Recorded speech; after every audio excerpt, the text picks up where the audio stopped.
तो यूक्रेन में आप एमबीबीएस कर रहे हैं, जी।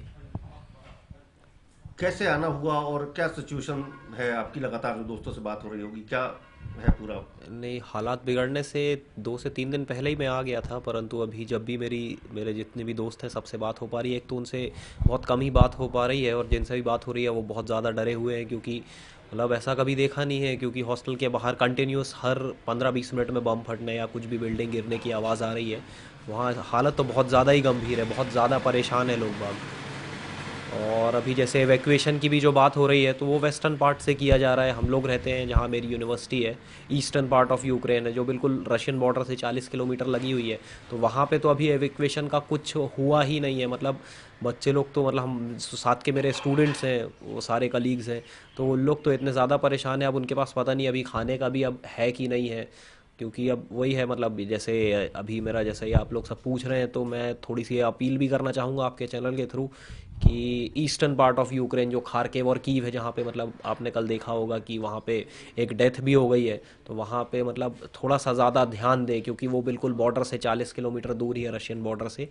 बस मैं यही अपील करूँगा कि मतलब उनकी थोड़ी कितने क्या ज़्यादा। लोग हैं अभी आपके पास, क्या इनपुट है? मेरी यूनिवर्सिटी जो है सुमी स्टेट यूनिवर्सिटी, तो वहाँ पे लगभग 650 से 700 और ज़्यादा ही होंगे। एग्जैक्ट काउंट तो मैं नहीं बता सकता हूँ अभी, बट वहाँ पे ये लोग, और इन लोगों के साथ ये भी हो रहा है कि इनको हर आधे एक घंटे में सायरन बज जा रहा है, तो इन लोगों को फिर बंकर्स में जाना पड़ रहा है।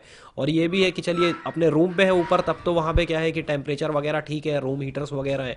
नीचे बंकर्स में तो मतलब इतने हालात बुरे हैं कि मतलब -1-2 डिग्री टेम्परेचर है, और फिर बंकर में मतलब इतने सारे बच्चे लोग कैसे रह सकते हैं। तो बहुत ज़्यादा सिचुएशन वहाँ की बिल्कुल भी अच्छी नहीं है। अच्छा, देखने में आ रहा है कि ये चर्चा भी चल रही है कि फॉरेन अफेयर्स मिनिस्ट्री जो है, जी जी जी। उसने पहले से इनपुट जारी किया हुआ था आप लोगों को कि छोड़ दें। फिर तो क्या है ये इसमें, और क्यों फिर डिले हुआ? जब सरकार कह रही थी तो छात्र क्यों नहीं आए? नहीं नहीं, देखिए मैं आपको इसका एग्जैक्ट जो बताता हूँ। सरकार ने कहा था कि जिसका स्टे नेसेसरी ना हो यूक्रेन में, तो वो लोग जा सकते हैं। ऐसा बोला गया था, जो पिछले 1.5-2 महीने से जो आ रहा था। और हम लोग तो सब छात्र छात्र लोग ही हैं, स्टूडेंट्स लोग ही हैं। तो अब हम लोगों का स्टे तो वहाँ पे हम लोग तो पढ़ने ही गए हैं। तो अब जब उस पर साफ साफ लिखा था कि जिसका स्टे नेसेसरी नहीं है, हम लोगों का तो स्टे नेसेसरी है। और ऐसा भी नहीं कि यूनिवर्सिटी से हम लोगों को बोल दिया गया हो कि आप लोगों की कंटिन्यू हम लोग ऑनलाइन क्लासेस लगा लेंगे, और इन केस हम लोग वापस आ जाते तो फिर से बैक लगने की संभावना या साल खराब होने की संभावना। तो ये भी मतलब काफ़ी बड़ा वो था, रीज़न था कि काफ़ी लोग आ नहीं पाए। अब मेरे साथ तो क्या हुआ कि मेरे पेरेंट्स ने टिकट्स करा दी, तो इसलिए मैं आ गया, नहीं तो मैं भी आज वहीं होता। तो यूनिवर्सिटीज का क्या रोल रहा है इस पूरे एपिसोड में? जी, यूनिवर्सिटी का रोल मतलब ऐसा रहा है कि वो आखिरी मोमेंट तक बिल्कुल भी मतलब कोऑपरेटिव नहीं थी वो। मतलब उनका ये कहना था कि जैसे 23 तारीख को आपने देखा होगा कि जिस दिन 23 की रात को, 24 को मतलब सुबह से पूरा ये चल रहा है कि ब्लास्ट हो गए वहाँ पे। तो 23 तारीख तक सबकी ऑफलाइन क्लासेस लगी है। मतलब इतना पैनिक सिचुएशन होने के बाद, इवन मतलब दूसरे जगह की एम्बेसी वगैरह सब जगह से यही जारी हो रहा था कि आप यूक्रेन छोड़ें, आप यूक्रेन छोड़ें।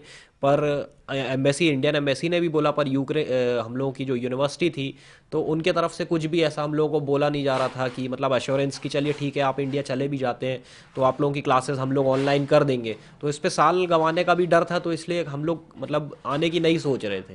अच्छा, अभी जो सिचुएशन है वहाँ तो क्या सिर्फ इंडियन स्टूडेंट्स ही हैं, नहीं या नहीं, ऐसा नहीं है और वहाँ भी पे। कंट्रीज के लोग वहाँ फंसे हुए हैं? जी, वहाँ पे नाइजीरिया, मतलब अफ्रीकन कंट्रीज़ के हैं, फिर अरब कंट्रीज़ के बहुत सारे हैं। मतलब ऑलमोस्ट सभी देश के कुछ ना कुछ हैं, पाकिस्तान के हैं। तो सभी देश के वहाँ पे स्टूडेंट्स हैं।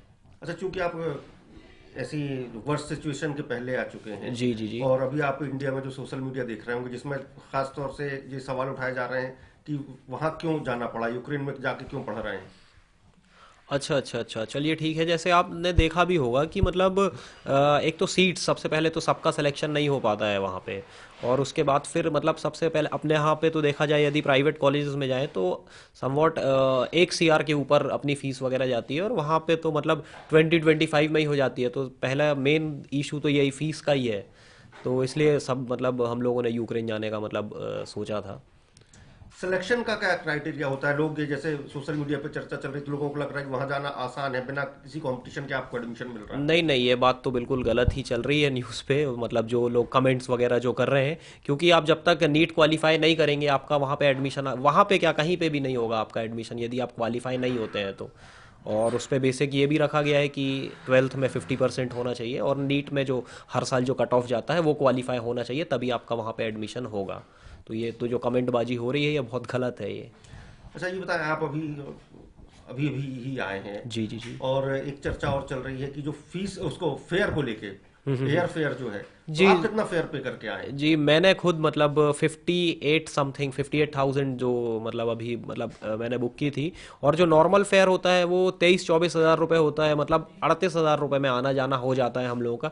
और ये रीज़न जो है कि मतलब काफ़ी सारे स्टूडेंट्स नहीं भी आ रहे हैं, क्योंकि देखिए अभी जैसे चलिए स्टूडेंट्स आ जाते और फिर 15 दिन बाद फिर बोलते, यूनिवर्सिटी वाले बुलाते, तो मतलब हर किसी की गुंजाइश तो नहीं है ना 1 लाख रुपए देने की। तो मेन कारण ये भी है कि सारे स्टूडेंट्स नहीं आ पाए। और ये फेयर जो टिकट का जो फेयर हाइक हुआ है, ये तो सबसे बड़ी मतलब मेन प्रॉब्लम है। लास्ट टाइम भी ऐसा हुआ था कोविड के टाइम पे भी, मतलब ठीक है बोला गया था कि, पर फेयर इंक्रीज ये मतलब बहुत बड़ी समस्या है ये। कहाँ तक इंक्रीज हुआ है, आपको जानकारी अभी लगी हो तो आपके बात मतलब गया में? मैं बताऊं आपको, अभी तक जो मैंने हाईएस्ट टिकट देखी है वो मतलब 1,80,000 के आसपास ऐसी, मतलब इतनी ज़्यादा टिकट हो रखी है। और नॉर्मल टिकट मेरी तो जिस दिन टिकट बुक हुई थी तो उस दिन 58 हुई है, और उसके 1 घंटे बाद ही 80 के ऊपर, 80,000 के ऊपर टिकट क्रॉस कर गई थी, ऐसा हो रहा था ये।